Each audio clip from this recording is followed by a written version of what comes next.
New England Patriots at home. I mean, they just beasted the Cleveland Browns 45-7. I mean, look, New England now is 6-4.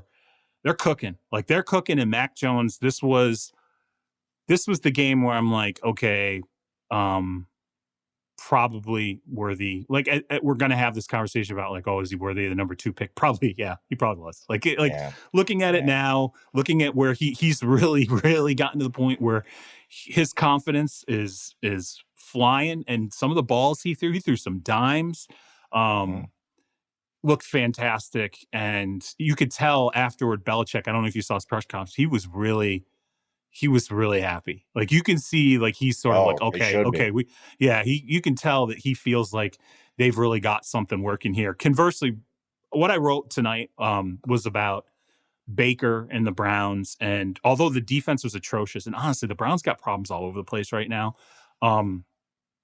This thing with Baker, this knee injury, and just sort of the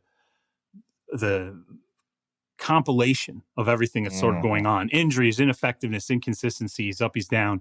I kind of compared it to Marcus Mariota back in 2018 when the Titans were going into this 5th-year option season. And they were like, we really want it to work with this guy. Like, we really want him to be the guy. We really want to do an extension with this guy.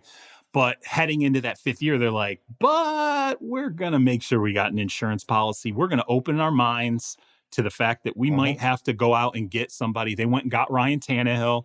And that was what ultimately, I think, was a huge cornerstone, a huge stepping stone to bringing some consistency in terms of winning to that franchise, was opening up the thought process of, okay, let's leave all the tools on the table and figure out exactly what we have to work with here.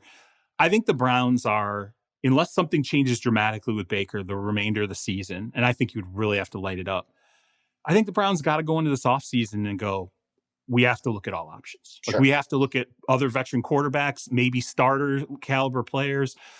If a Russell Wilson's going to be available, if Deshaun Watson's situation clears up, if Aaron Rodgers, if we even think that's an avenue we want to go.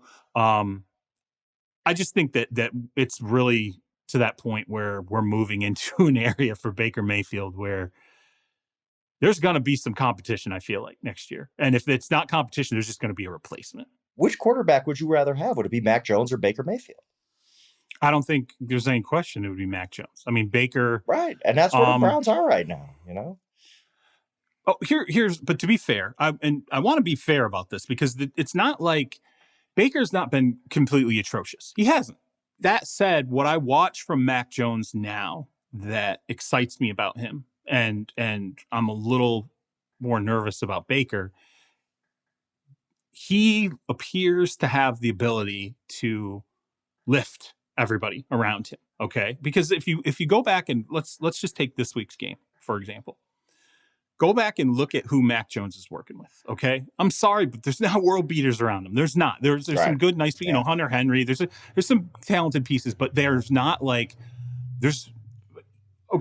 like, is Jarvis Landry at his peak anymore? No, he's better than any receiver that I think that the New England Patriots probably have right now. Okay. Like, no offense to Jacoby Myers, but like, I think right now, you're seeing Mac Jones do more with less and raise guys, and with Baker, it definitely feels like there's an element there of he's really good when the running backs are healthy and the offensive line's healthy, and all the pieces around him, everybody's healthy and Baker's healthy. And then boom, he's clicking and he's doing everything he's got to do. Which is great. But football, especially in the NFL, is not an optimal performance sport. It's just not. Right, You're never performing at your absolute optimal peak. And if that's the quarterback you're choosing, that's fine, but you better make sure you somehow magically have an ability to keep all the pieces around him perfect moving forward. I just don't see that. That's definitely not a $40 million contract. And that's what weighs on this, is you've got to make a decision about the extension there. And he absolutely is not one of those mega contract guys right now. Yeah. And that's the thing. I mean, people talk about this in such weird terms all the time of, well, I would just give him $20 million a year. Well, that's not how it works. I don't it's not. go to the grocery store and say, oh, bananas are $1.19 a pound today. No, I'm going to give you 60 cents. That ain't how it works. Like, this is the price for Baker Mayfield. Are you going to pay it or are you not? And Right. I can't imagine them paying it. I don't know. It's just so hard to build. Like you said, he's, when you talked about like everything needs to be right around him and everything, well, that means he's Kirk Cousins. And Right. There's nothing against Kirk Cousins. Kirk Cousins, I think, is actually probably a little underrated. I think he's a little bit better than people think. But if you pay Kirk Cousins what the Vikings are paying Kirk Cousins, you ain't going to win much. And if you pay Baker Mayfield, that type of elite money in the $35, $40 million, you ain't going to win much.